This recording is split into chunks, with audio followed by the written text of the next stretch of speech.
Anybody remember the Ewok craze in the 80s? Let's talk about that.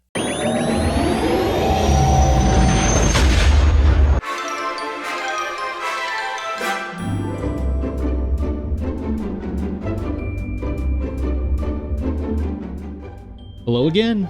I'm Chuck, and I talk about Star Wars stuff.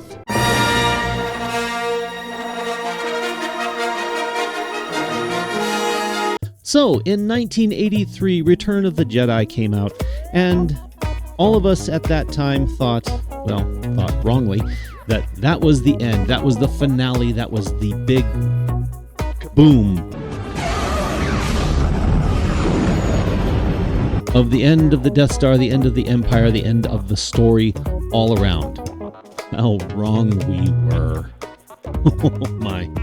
So, a year after the Return of the Jedi had come out and everybody was all crazy about it, Return of the Jedi introduced us to the Ewoks. And kids fell in love with them. Absolutely fell in love with them. And if you were a little child in the 80s and was a fan of Star Wars, you were all about the Ewoks. All about the Ewoks. On November 25th in 1984, a made-for-TV movie came out called The Caravan of Courage. And essentially what it was a story about a human family that crash landed on the forest moon of Endor, and it had gotten separated.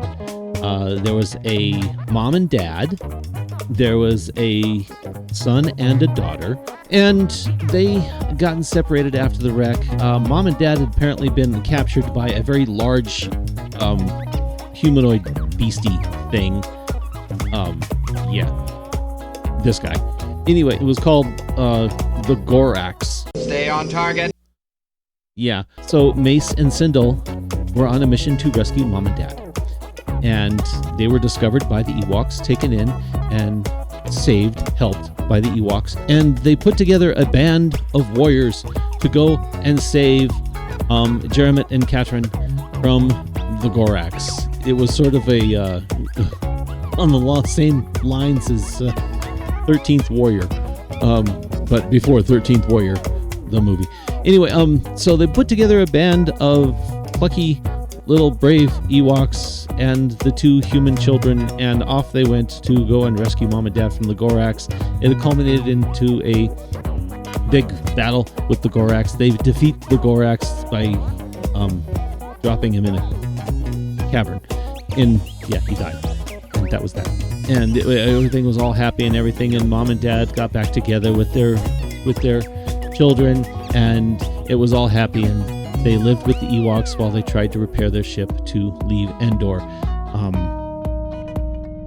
So that started it.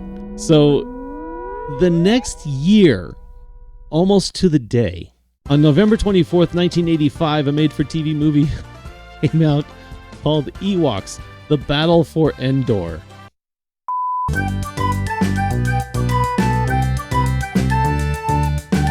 Yeah, so that same year, trying to cash in on the Ewok craze, and came out in September before the second made-for-TV movie came out, was the Ewok and Droids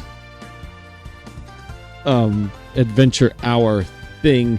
And it was two cartoons. It was a cartoon series of Ewoks, and it was a cartoon series of droids. Droids was, of course, the stories about C-3PO and R2-D2. And that's its own thing, and I'll talk about that someday. Not today. Anyway, so Ewoks came out, and that lasted for about a full season, and then after they dropped droids because droids lasted for one season, and it didn't really do that well. The next season, it was the all-new Ewoks, because the droids ended in 1986, and the Ewoks series lasted until December 13th, 1986. You can find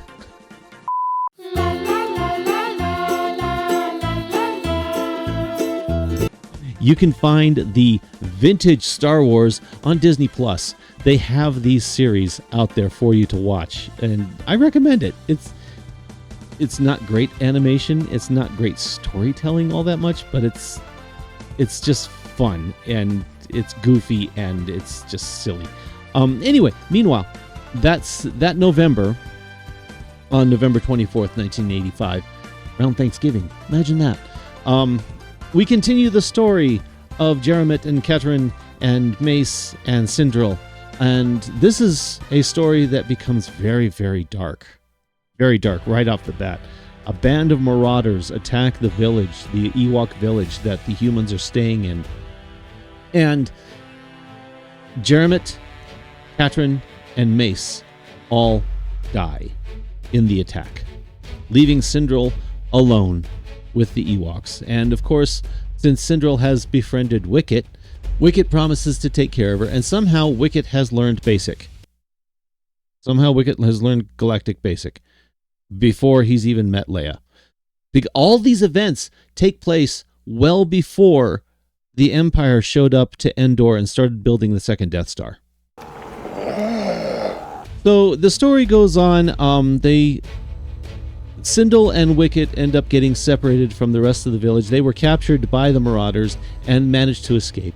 And on their way back to the village, they get somewhat lost and stumble upon the home of another human that had crash landed on Endor by the name of Noah Berquilon. Noah Berquilon. This guy. Yeah, that's... Yeah, you know who he's played by. Yes. He's played by the diabetes guy. It's diabetes. So anyway, the diabetes guy has also befriended another little life form on Endor whose name is Teak, who's very, very fast and very, very furry. And yeah, so Noah, Sindril, and Wicket and Teak all gather together with some of the remaining Ewoks, and they all get together and go and attack the Marauders' castle, and they find out that the Marauders were searching for the power.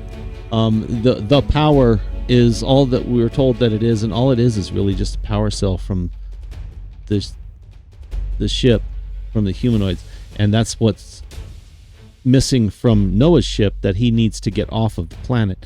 So this all culminates in a big, huge battle. They get the power cell and head back to Noah's ship, and then a big battle ensues at Noah's ship, and they kill off all the Marauders. End up that the bad guy ends up dying. The witch, who is a shapeshifter, ends up shifting into the form of a very terrestrial Earth crow or raven.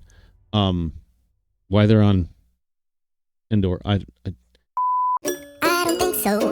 No. I don't think so. No. So it ends up basically it's this huge sci-fi fantasy thing that was more fantasy than sci-fi, and everything is all happy, and Noah and Sindril all fly. You put the power cell into Noah's ship, and they fly off of Endor and are away, and that's the end of that. And we all know this rest of the story of what happens on Endor after that. Anyway, all of this is supposed to be taking place before the Empire shows up to start the construction on the second Death Star. This is why I'm asking the question of how in the world does Wicket know Basic before he's met Leia?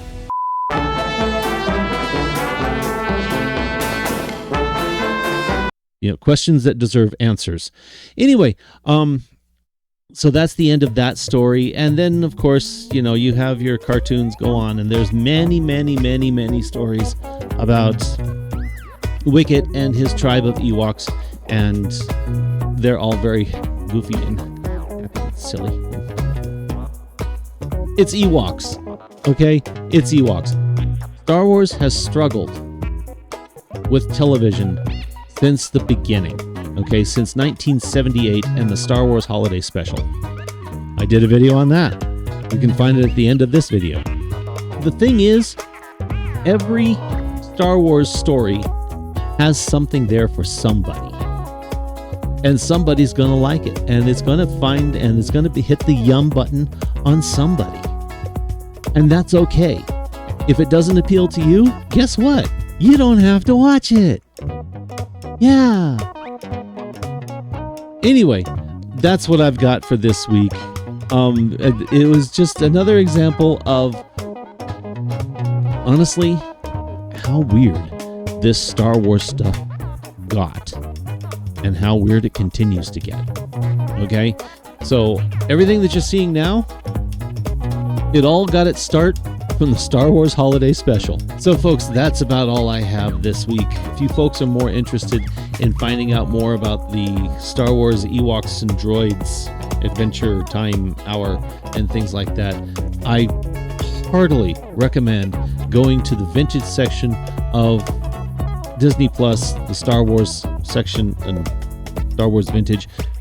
Check that out. They've got a lot there. Just enjoy yourself with it. Enjoy yourself with it. It's an experience. Thank you so much for joining me, and I will see you soon out there in the galaxy.